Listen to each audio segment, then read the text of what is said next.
Hello, everybody. We're going to get started on the talk. My name is Tanner. I am a technical account manager at 1inch, and today's talk is going to be reimagining the AMM with 1inch Aqua. So the talk today, we're first going to talk about the current landscape of DEXs and a lot of the assumptions that we have when we just think about DeFi and DEXs in general. We're going to talk about what Aqua is and how it reimagines the AMM. We will then talk about extending beyond AMMs using Aqua. And finally, we'll briefly talk about just the benefits and benefits for LPs, traders, and builders alike. So let's get started with an example. So we have Bob. He's a liquidity provider, also known as an LP, and he has some Ether and USDC, and he wants to earn some fees on this in DeFi. He would go to something like the Uniswap V2 WETH USDC pool, something very simple that everyone remembers, I would assume. And he would deposit his Ether and his USDC into this pool. Once he deposits it into this pool, he waits for traders to come along and swap tokens against his liquidity. So Alice comes in, she has Ether, and she is interested in some USDC. So she will go to the Uniswap pool through finding it one way or another, and she will send her Ether into this pool, and she will get USDC back. She's happy. Bob gets some USDC as a fee for being a liquidity provider, and he's happy as well. And that's kind of the most basic, classic example of AMMs as we all know them. But obviously, there's more than one AMM, and there's more than one LP, and the ecosystem quickly gets much more complicated and much more fragmented over time. As many of you know, 1inch solved this quite a while ago by saying, hey, Alice, instead of having to figure this out on your own, which is actually a pretty hard thing to do on your own, I think a lot of people just ended up going to like Uniswap or something very basic because it's kind of hard to find the right place to go. We created the 1inch aggregator, which obviously kept the experience from Alice's point of view extremely simple. She just has to go to an aggregator like 1inch. She gets exactly what she wants, and she does not have to realize how complex the system is behind the scenes. So to her, the entire ecosystem feels like the liquidity is quite unified, but in reality, fragmentation only accelerated from here because we kind of abstracted the problem away from the users and just let everybody go crazy on the implementation side. And there were many, many, many AMs that all competed for everybody's attention from the liquidity provider perspective. And this led to a lot of reimplementation of custody, accounting, settlement, anything you can think of. There was a lot of copying and pasting going around, a lot of just reimplementing the same stuff, and it's just kind of kept growing and growing in that direction over time. So the drawbacks of this system, as I kind of alluded to already, from the LP perspective, not from the user perspective, from the LP perspective, is choosing where to deposit your liquidity really sucks. If there were only 4 DEXs, this would already be a hard problem, where Bob has to say, like, where do I actually want to go to earn fees on my liquidity? The second one is LP participation has a really high opportunity cost when you actually look at the broader landscape of DeFi in general. So if Bob says, okay, well, I'm just going to put my liquidity inside of Uniswap, he loses access to all the yield opportunities from all other AMMs that he could be depositing his funds into. And if he were to be providing a liquidity for Aave and Ether or any other governance token in Ether, he also loses access to DAO governance because a lot of these protocols, at least back in the day, would just use your balance on your wallet to give you voting power inside of governance. Moving funds is actually pretty high friction. So if you choose to go into a specific AMM, you have to make sure that the contract you're talking to is safe. Make sure the front end hasn't been compromised. If you're really security conscious, you will probably like simulate this in a tool like Tenderly, which is a tool that I find very cool that if you guys don't use, you should try out. And then if you want to remove your funds from Uniswap to go into something new, you have to do the whole process again. Then if you go to Dodo, you're now verifying their front end, their contracts, simulating. It actually is pretty high friction if you are doing anything other than just kind of YOLOing your funds around the ecosystem, which a lot of people do, but I digress. And then if you want to move out of Dodo, same thing happens again. You have to go through all of this process again.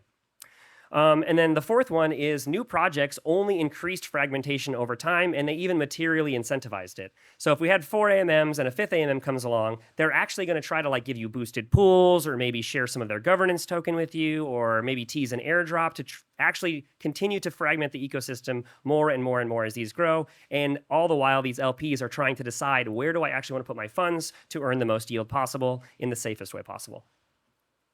So if we look at kind of the AMM design, as we just discussed so far, there's always this central contract in the middle that is holding the funds. So the liquidity provider deposits their funds into an AMM, and traders come in and they trade against this AMM.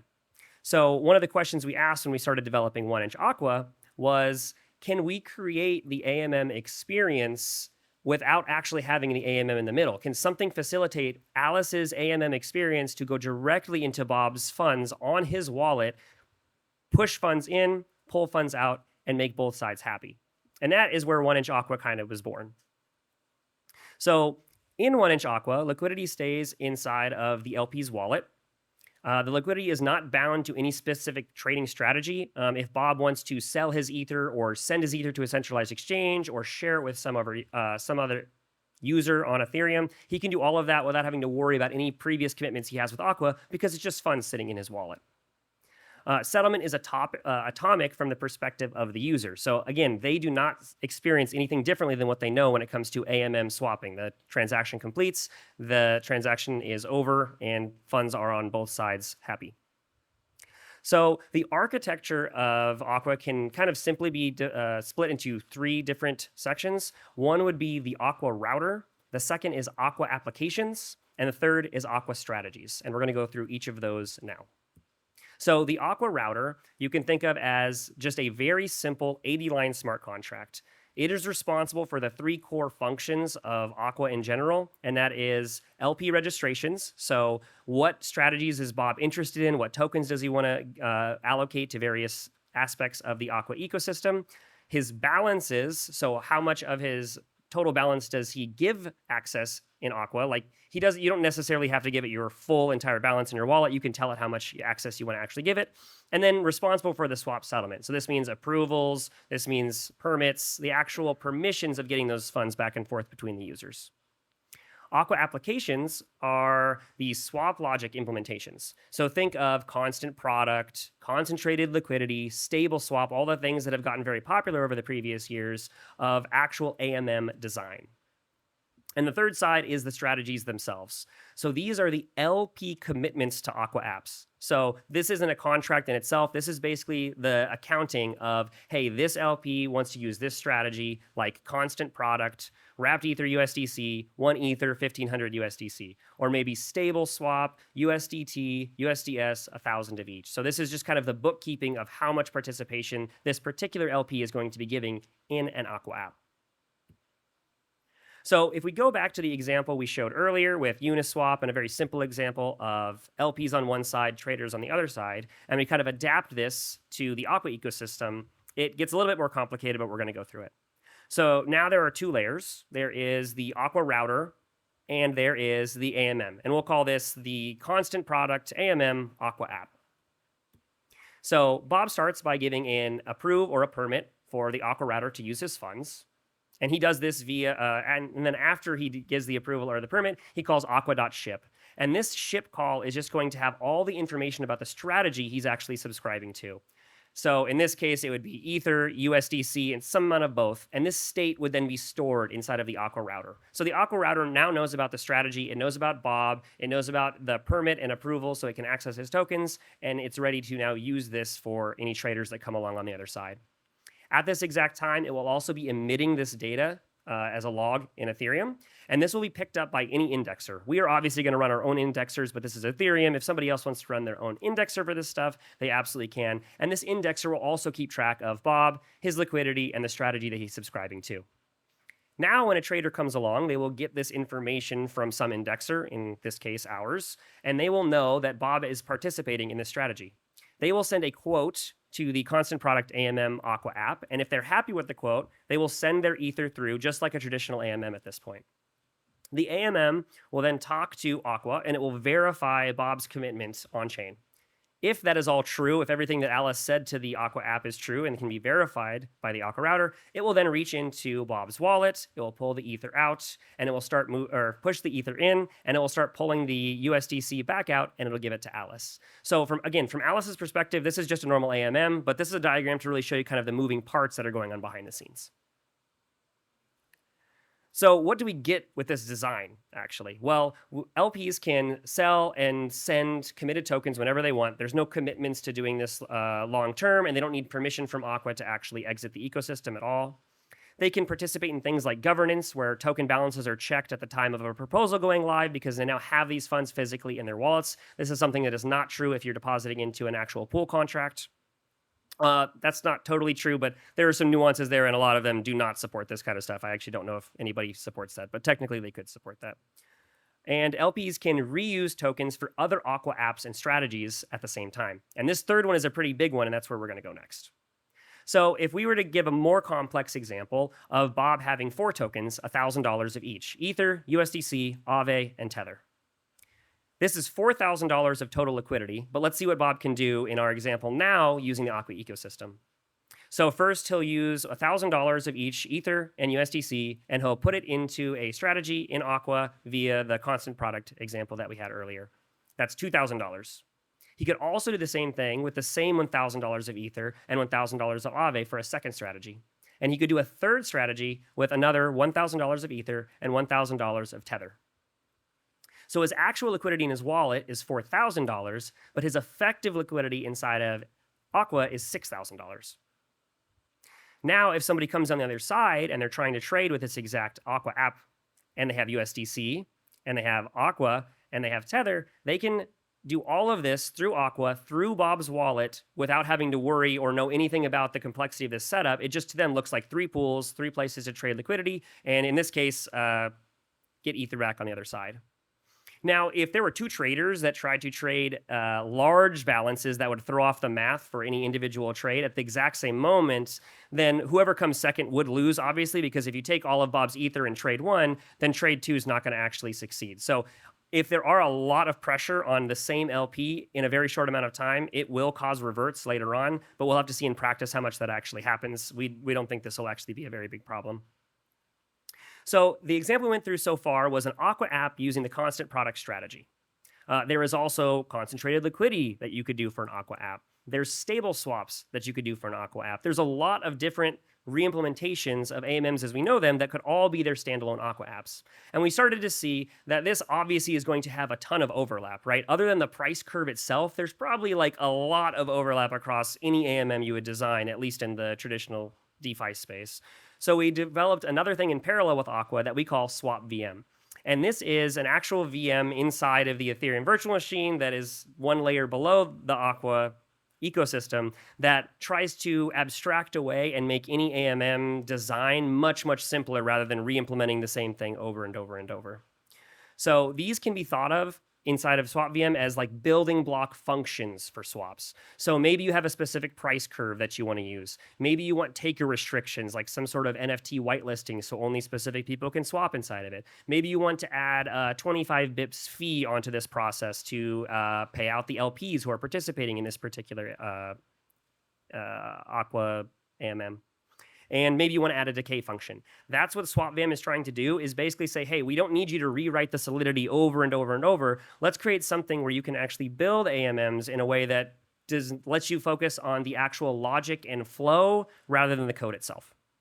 So don't worry about reading the actual code. This is just trying to show a very simple example. On the left side would be a simple explanation or a simple example of the constant product formula implemented in Solidity inside of Aqua. And the right side is constant product in SwapVM and in SwapVM. So on the right side, you're seeing JavaScript. The left side, you're seeing Solidity. That is because, again, the SwapVM is an Aqua app. It's deployed Solidity code, and all you need to do is actually organize the instructions to build the AMM of your choosing. So it's much, much simpler if you use SwapVM, but you lose a little bit of functionality, obviously, or you have to extend SwapVM if you're trying to do something pretty creative.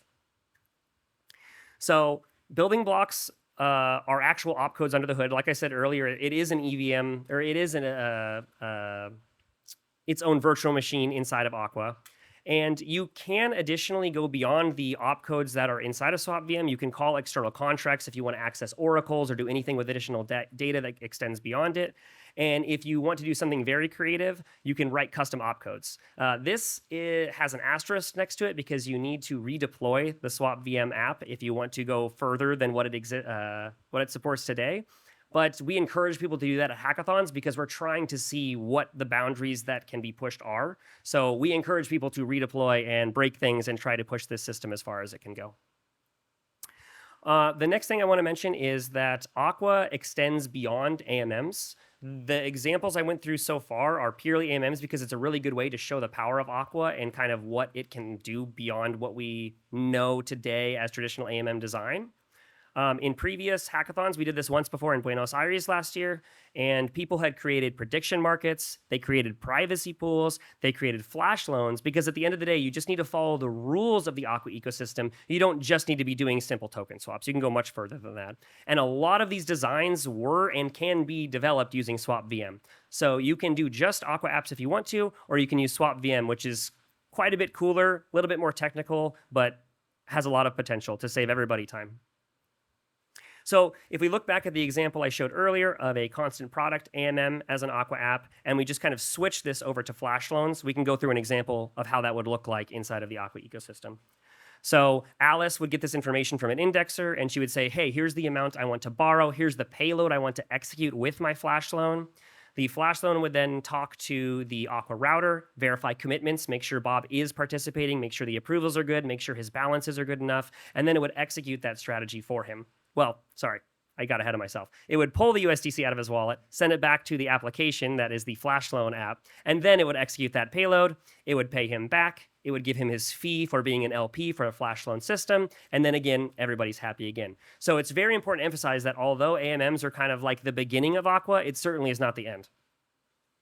So another point to emphasize is if Bob wants to participate in flash loans with his USDC, and he wants to participate in constant product AMM market making with his Ether and USDC, and he wants to take all of his stablecoins and participate in a stable swap, he can do all of these things in parallel because the liquidity is never leaving his wallet. He is able to kind of extend and expand as far as he wants to go with his liquidity to optimize yield far beyond what people are used to when they think about this stuff in general. So just some thoughts of mine on the impact on the DeFi market that this will have.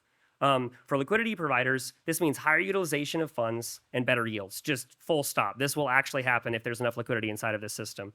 For DeFi users, same thing. This would mean better prices for all kinds of DeFi apps. This would be swapping, flash loans, anything you can think of. This would just further make the market much more efficient. And for builders, this is a much faster path to production and users. So you don't have to go trying to re-audit everything like everybody does. You can leverage the existing tools inside of Aqua and get a huge head start and then eventually have much more access to users as well. So now to talk briefly about our bounties. We have building new apps using Aqua. That's going to be $5,000 split across the top 3 entries this hackathon. And then we're also going to be participating in extending any existing app if you guys are building on top of those. And that will be $2,000 split across 2 teams.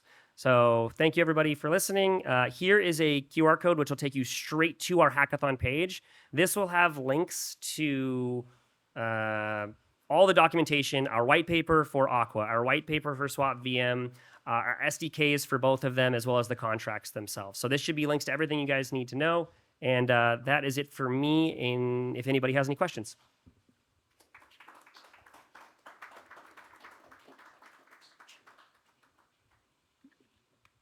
Yes. Oh, here, hold on. Let's get a mic for you.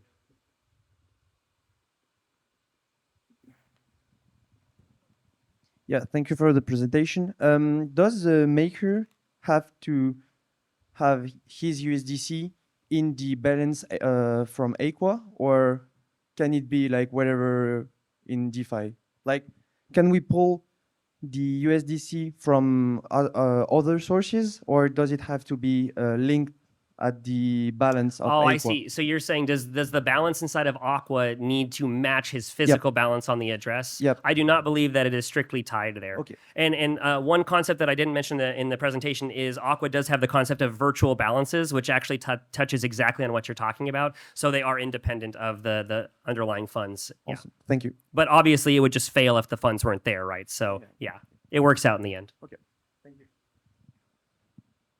All right. Any other? Oh, yeah, one in the back. Oh, hey, just wanted to ask if you had any example of how we could utilize opcodes for the SwapVM, or maybe just like brief workflow, to your view, how would like custom opcodes be integrated into any swap, whether it's maybe for like bridging, wrapping tokens before even utilizing in DeFi, or is it only specifically just for the opcodes to be utilized in a swap and that's it? Since the opcodes are just kind of freeform and you'd be extending the router, you could do, I think, as much as, I don't think there'd be many limitations at all. So since you would be writing the code and kind of redeploying the router, I think you can get as creative as you want to. If you want to see examples of people who have done that, I can link you to the previous hackathon where people did create custom opcodes. And if you look at those and their repos plus our existing repos for SwapVM itself, it would give you a really good idea of how to create your own opcodes and push that as far as you can. Awesome. Well, yeah, I'll get back to you on that. Yeah. With that. I'll be at the booth too if you want to just meet me there. If we don't talk here. Yeah. Yes. Oh, one second. So the SwapVM is an interpreter written in Solidity? It is, I don't want to mess up my words, but it is a VM in Solidity that kind of operates like one layer below Aqua. Okay. So it does actually have a program counter. You can do jump instructions. It's pretty crazy, yeah. But it's limited by the EVM, so yeah.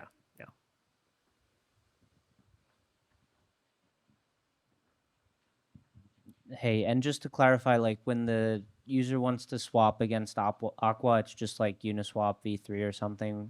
Sorry, when the user wants to LP into Aqua, it's just like Uniswap V3 where they can specify like the spreads for the token prices. It's not just. Do you mean like in like liquidity ranges if you want to have liquidity ranges? Yes, you can do that because it wouldn't just be like kind of an Aqua thing. It would be the Aqua app or the SwapVM program that you are interacting with. And yes, concentrated liquidity is a thing there. So depending on the strategy, yes, but not all strategies support that, obviously. But yes, the answer is yes, in short. Yes. Does the LP have to be an EOA address or could it be a contract? That is a great question. My guess right now is no, but let me verify that for you. My guess is it would support both, but I haven't thought of that question yet, so I would need to double check for you. All right, any last questions? All right, thank you guys.